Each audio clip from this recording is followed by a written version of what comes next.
नमस्कार मित्रों, मेरे चैनल कल्प गाइडेंस पे आप सभी का बहुत स्वागत है। आज मैं गाइडेंस को लेकर के एक नए वीडियो में आपसे चर्चा करना चाहता हूं। जैसा कि मैंने पिछले वीडियोस में आपसे चर्चा की थी कि गाइडेंस की आवश्यकता क्या है। किसी भी व्यक्ति को, किसी भी स्टूडेंट्स को गाइडेंस की आवश्यकता क्यों पड़ती है और उसको कैसे दिया जा सकता है। पिछले वीडियोस में मैंने बताया था कि गाइडेंस का जो मुख्य उद्देश्य होता है वो ये होता है कि व्यक्ति को अपनी एबिलिटी के बारे में, अपने इंटरेस्ट के बारे में और अपनी पर्सनालिटी के बारे में उनको अच्छी तरह पता होना चाहिए कि उनकी योग्यता और उनकी क्षमता के बारे में और उनके स्वयं के बारे में उनको अच्छा खासा ज्ञान होना चाहिए ताकि वो अपने आप को समझ सके। इसके अलावा अपनी क्षमता के अनुसार वो अपने आसपास के वातावरण को भी समझने का उनका प्रयास होना चाहिए। दूसरी एक बात मैंने पिछले वीडियो में बताई कि एटीट्यूड जो है बड़ा की रोल अदा करता है जीवन में। इस प्रकार अगर देखा जाए तो एटीट्यूड का फॉर्मेशन बहुत आवश्यक होता है, उसमें गाइडेंस की आवश्यकता पड़ती है क्योंकि बहुत सारे लोग होते हैं जो कि अपने नज़रिए को समझने में ही नाकामयाब होते हैं। तीसरी एक बड़ी बात ये होती है कि अगर मान लीजिए उनके व्यवहार में अपने फैमिली या अपने आसपास के वातावरण के वजह से कोई दोषपूर्ण व्यवहार उन्होंने अडॉप्ट कर लिया है बच्चों ने और थोड़ा इनकरेक्ट वे ऑफ लाइफ को उन्होंने अडॉप्ट कर लिया है, तो उसको दूर करने में गाइडेंस अपनी बड़ी सहायता करता है। इस प्रकार हमने चर्चा किया था कि गाइडेंस की आवश्यकता क्यों पड़ती है। आज मैं आपसे इस बात की चर्चा करूंगा कि गाइडेंस मुख्यतः कितने प्रकार के होते हैं। हालांकि वो कई तरह से कई प्रकार की गाइडेंस होते हैं, लेकिन जहां तक बच्चों के एजुकेशन को लेकर के अगर हम समझें तो मुख्यतः 4 प्रकार के गाइडेंस है जिसको एक गाइडेंस काउंसलर उनको देता है। सर्वप्रथम आता है एजुकेशनल गाइडेंस।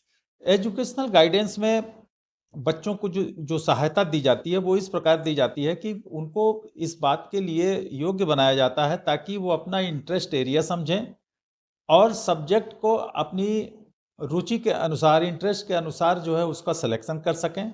उनकी जो स्टडी हैबिट्स होती हैं, पढ़ने का जो तौर तरीका होता है शेड्यूल करने का या जो सब्जेक्ट्स होते हैं उसको किस वक्त और कैसे उनके साथ सामंजस्य बिठाया जाए उनकी स्टडी के लिए, उसके बारे में उनको गाइडेंस दिया जाता है।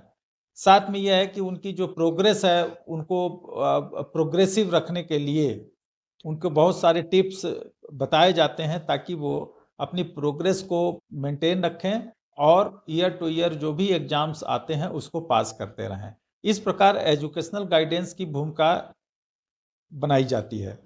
दूसरा एक मुख्य प्रकार होता है जो कि वोकेशनल गाइडेंस उसको बोलते हैं। वोकेशनल गाइडेंस में उनको बच्चों को ऑक्यूपेशंस के विषय में थोड़ा अवेयर कराया जाता है कि किस प्रकार के जो ऑक्यूपेशंस हैं वो किस तरह का उनका जो पर्सनालिटी है, उनका जो इंटरेस्ट है और एटीट्यूड है वो किस प्रकार सूट करता है किसी स्पेसिफिक ऑक्यूपेशंस में।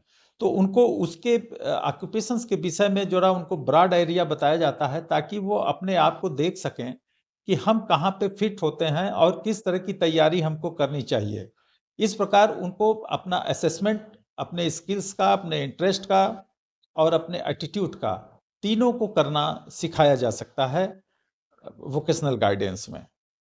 तीसरे प्रकार को जो गाइडेंस दिया जाता है वो पर्सनल और सोशल गाइडेंस के रूप में दिखाया जाता है। इसमें बच्चों को कुछ सोसाइटी के जो नॉर्म्स होते हैं, जो रिकॉग्नाइज्ड बिहेवियर हैं, जो एक्सेप्टेबल बिहेवियर हैं, उनके विषय में उनको बताया जाता है और उनकी समझ को विकसित किया जाता है ताकि वो अपने इमोशनल और जो सोसाइटी के साथ जो उनका एटीट्यूड है वो टुवर्ड एडजस्टमेंट वो बन सके और वो सोसाइटी में एक अच्छे नागरिक के रूप में अपने आप को स्थापित कर सकें। इस प्रकार उनका सोशल एडजस्टमेंट भी इस गाइडेंस के द्वारा किया जाता है।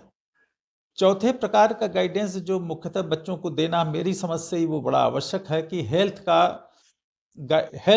रिलेटेड गाइडेंस देना चाहिए, क्योंकि आजकल बहुत सारे बच्चे जो है वो हेल्थ को लेकर के उतना कॉन्शियस नहीं होते और अपने खान पान को लेकर के, न्यूट्रिशन को लेकर के, स्पोर्ट्स को लेकर के उनकी जो रुचि है वो घटती जा रही है।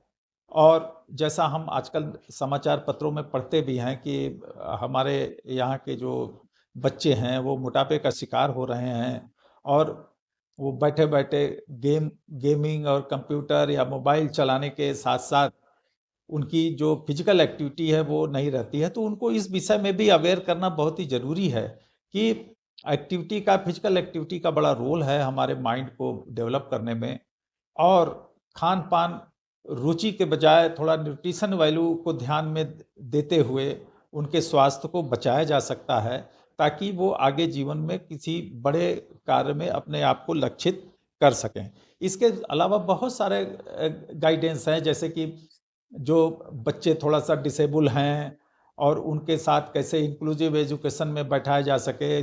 किसी बच्चे को किसी खास तरह का डिप्राइवेशन है, उसके अनुकूल जो है उनकी एजुकेशन लेवल को कैसे ले जाया जा सके। इस तरह बहुत सारे हैं जिसकी चर्चा हम बाद में करेंगे। मैं चाहता हूँ कि अगर ये वीडियो आपको लाभप्रद लगता है तो इसको ज़रूर सब्सक्राइब करें और शेयर करें, ताकि दूसरों को भी कुछ सहायता मिल सके। आगे मैं और सारे गाइडेंस के जो टिप्स है उसको लेकर के मैं वीडियो बनाता रहूँगा। तब तक नमस्कार, धन्यवाद।